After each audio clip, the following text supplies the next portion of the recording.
In this meeting, I think that we're going to hear about all the ongoing and just finished trials, and notably all this combination between the BCR inhibitors like ibrutinib and the venetoclax, which is the anti-BCL2 inhibitor.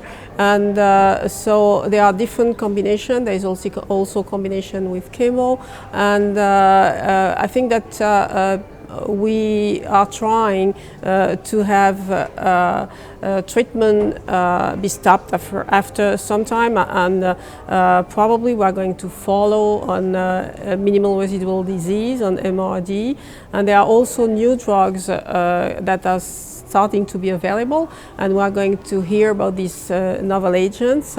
So and also all the biology, which is very interesting right now. There are lots of big studies, and I think that's going to be a very interesting meeting.